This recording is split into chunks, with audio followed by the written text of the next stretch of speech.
My wife gave our son a different name on the birth certificate, her ex's. When I confronted her, she laughed. Yeah, he's not even yours. What are you gonna do, divorce me? This is a no-fault state. I'm taking half loser. I didn't say a word. I just got a DNA test, hired a lawyer, and started packing. 3 months later, she was outside my building, sobbing, homeless, and begging me to. I, 34, am still processing how one piece of paper changed everything. It's been just 5 days since my son was born. My wife Vanessa, 31F, was discharged yesterday, and I was sorting through the paperwork from the hospital. Birth certificate, insurance forms, the usual. That's when I saw it.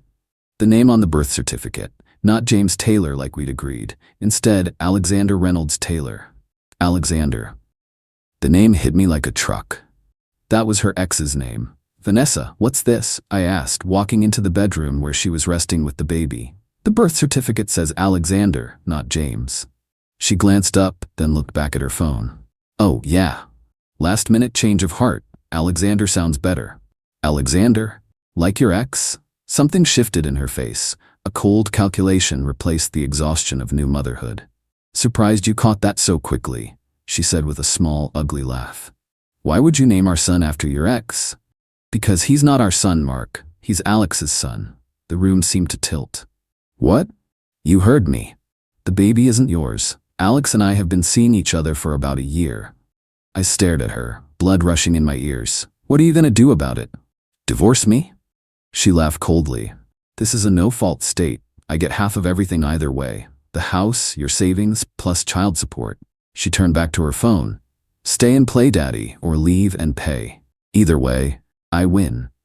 I didn't say a word, didn't scream, didn't throw things. Just turned around and walked out of the room. My first call was to a DNA testing facility. They could see me tomorrow. Second call was to a law firm specializing in divorce cases. The receptionist heard the urgency in my voice and squeezed me in for a consultation the same afternoon. Jessica Winters was exactly what I needed. Experienced, direct, and strategically minded. No-fault divorce doesn't mean what your wife thinks it means, she explained after hearing my situation. It just means you don't need to prove wrongdoing to get divorced. It doesn't guarantee her half your assets, especially with evidence of fraud. Fraud? Paternity fraud. Putting you on the birth certificate of another man's child knowingly? That's fraud. Her admission about taking half your assets shows intent. We can work with that. Jessica outlined a strategy. Get the DNA test. Gather financial records, especially proof of assets I had before marriage. Secure valuables and irreplaceable items. Find new housing. Most importantly, don't tip my hand. Let her think she's won, Jessica advised. The more complacent she is, the better. 3 days later, the DNA test confirmed what I already knew. The baby wasn't mine. I spent the next week securing my most important documents and possessions in a storage unit, researching apartments, and meticulously documenting our finances. Our home was mostly purchased with money from my software business that I'd sold before we married. Premarital asset. Jessica confirmed this would be critical, advising me to gather all documentation showing the source of the down payment and mortgage payments. 1 week later, while Vanessa was at her postnatal checkup with her mother, I executed the plan. The movers arrived at 9 a.m. sharp, efficiently packing my pre-marriage furniture and personal belongings. By 11, they were gone. I had my name removed from all utilities, left the divorce papers on the dining table with a note, all communication through my attorney, and drove to my new apartment. The sense of calm was surreal. Not the reaction she expected, I'm sure. Update 1. 72 hours later. Well, it's been a ride. Thanks for the comments and DMs. Good to know I'm not completely off my rocker for reacting the way I did. The 72 hours refers to when I'm writing this. The main confrontation happened Wednesday afternoon, same day as the birth certificate discovery. Vanessa returned home from her appointment around 2 p.m. According to our neighbor Ted, who texted me, there was a lot of screaming about 15 minutes later. Then the barrage began. 21 missed calls, 31 texts, all blocked. I read a few before blocking her. What the hell did you do? You can't just leave like this. This isn't how we're supposed to handle this. You were supposed to stay and support us or pay from afar, not fight. You'll regret this. I know this because she started emailing too. Those got filtered to a special folder Jessica advised I create. Don't delete anything, don't respond, document everything. The panic in her messages was clear. She hadn't expected me to discover the paternity so quickly, hadn't expected me to leave immediately, and definitely hadn't expected me to fight back legally. Her plan was falling apart because I wasn't following the script she had written for me. By evening, she'd called in reinforcements. Her mother called, also blocked, but she left voicemails. Mark, this is Sandra. Vanessa is distraught. You need to come home right now and discuss this like adults. This isn't how things are supposed to go. You have responsibilities. Responsibilities to a child that isn't mine? To a woman who deliberately deceived me? The sheer audacity. Vanessa must have realized I was serious by day 2. She finally contacted Jessica. First with threats. Tell your client this isn't what we discussed. He can leave if he wants, but he needs to keep supporting us. Otherwise, I'll take him for everything. Jessica's response was perfect. My client never discussed any arrangement regarding a child that isn't his. We have DNA confirmation and documentation of your admission of paternity fraud. We'll see you at the preliminary hearing. That changed the tone quickly. By yesterday, Vanessa was begging to know where I was staying, claiming she just needs to talk. When that didn't work, she sent her sister Diane to my office. Diane cornered me in the parking lot. Mark, you need to go home. Vanessa made a mistake. A horrible mistake. But this isn't how things were supposed to go. You were supposed to leave amicably and support them, not fight her legally.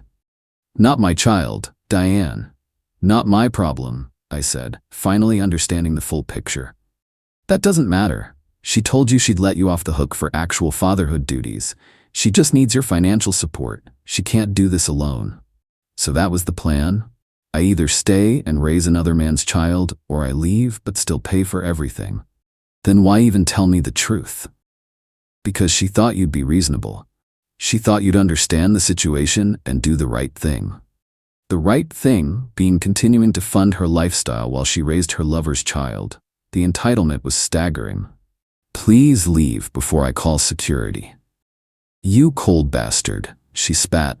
After everything Vanessa's done for you. Done for me? Like cheat for a year and try to pass off another man's child as mine? Jessica filed for an expedited hearing based on the paternity fraud, though she warned it could still take 6 to 8 weeks to get on the court calendar. We're pushing for Vanessa to cover all legal fees due to her demonstrated bad faith.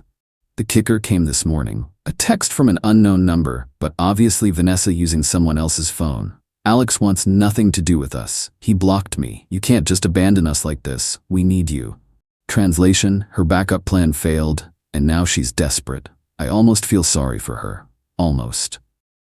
Update 2. 6 weeks later. The preliminary hearing finally happened last week. The court system moves at its own pace, even with expedited requests. Vanessa showed up looking exhausted, with the baby in a carrier. An obvious play for sympathy that the judge completely ignored. Her attorney seemed unprepared for the evidence Jessica presented. The DNA test, documentation of Vanessa's admission, and a financial breakdown showing that 80% of our house was purchased with my pre-marriage assets. The judge wasn't impressed with Vanessa, especially after Jessica played a voicemail Vanessa had left for my brother, not knowing we weren't close. Tell Mark he's making a huge mistake. I'll drag this out until his lawyer bills bankrupt him. He'll regret this. That's when the judge ordered a freeze on marital assets and scheduled an expedited final hearing in 45 days. He also ordered Vanessa to provide a complete accounting of all spending since our separation and to vacate my home office, where I had equipment for my consulting business. While this is a no-fault state, the judge stated, the court does not look kindly on attempts to manipulate the legal system through fraud or bad faith actions. Outside the courtroom, Vanessa tried to approach me, baby in arms. Mark, please. You know me. We can work through this. I just kept walking, Jessica beside me. All communication through counsel, she reminded Vanessa. You'll regret this. Vanessa called after us. This isn't just about you and me. This is a child. A child whose actual father you should be contacting, Jessica replied without breaking stride. Over the next week, things escalated. Vanessa was ordered to return my work equipment, but claimed some of it had been damaged in an accident. She also emptied our joint checking account, about $3,800, which Jessica immediately reported to the court as a violation of the asset freeze. The judge ordered her to repay it or face contempt charges. Then last week, she somehow got my new address, likely through a mutual friend who thought they were helping, and showed up, pounding on the door, baby crying in her arms. "Open the door, Mark. You can't hide from your responsibilities. We need to talk." I didn't open the door, just called building security while recording her through the peephole. Jessica filed for a protective order based on harassment. With the recording, police report from the security team, and documented pattern of escalating behavior, the judge granted a temporary order pending a full hearing. Meanwhile, I've been rebuilding. Reconnected with friends Vanessa had subtly pushed away. I'm sleeping better than I have in months. There's a strange liberation in seeing someone's true nature so clearly. Update 3. 4 months later. The legal process dragged on longer than I'd hoped, but we finally had our day in court. The judge, clearly irritated by Vanessa's continued games, missed financial disclosure deadlines, lost documents, another attempt to contact me despite the protective order, was thorough in his review. It was over in less than 3 hours. The outcome: house to be sold, with 80% of proceeds to me, reflecting my larger initial contribution and documentation of premarital funds. My retirement accounts remain solely mine. All property purchased before marriage returned to original owner. Vanessa ordered to pay $8,000 of my legal fees due to her pattern of bad faith actions, about half of my total costs. I was legally established as not being the father with no support obligations, and the court ordered the birth certificate to be amended. Vanessa broke down when the judge ruled on the paternity matter. "But Your Honor, he's the only father this child has. Alexander won't." The judge also recommended Vanessa pursue a paternity action against Alexander through the family court, noting that the child had a right to support from his biological father regardless of Alexander's marital situation. "Your personal arrangement with Mr. Reynolds is not the court's concern," the judge told her. "The child has rights independent of your relationship status." The house sold within 3 weeks in a hot market. I kept my job, my savings, and most of my sanity. Through mutual friends, I heard Vanessa had to move in with her parents in a small town 50 miles away, making her sales territory impossible to cover. She eventually took a much lower-paying retail job closer to them. The entitlement is still there, though. Last week, she emailed Jessica. "Mark got everything he wanted. The least he could do is help me with a down payment on a condo. After 4 years of marriage, I deserve something."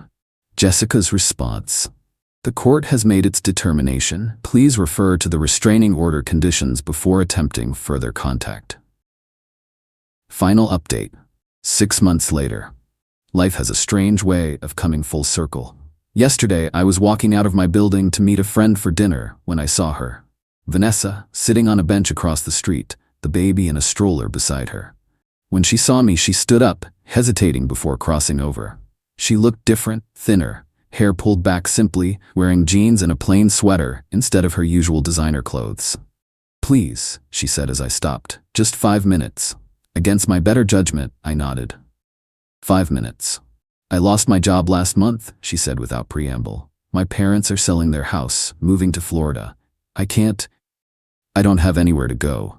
I said nothing, just waited. "Alex still won't acknowledge the baby, won't even take a DNA test, says his wife would leave him."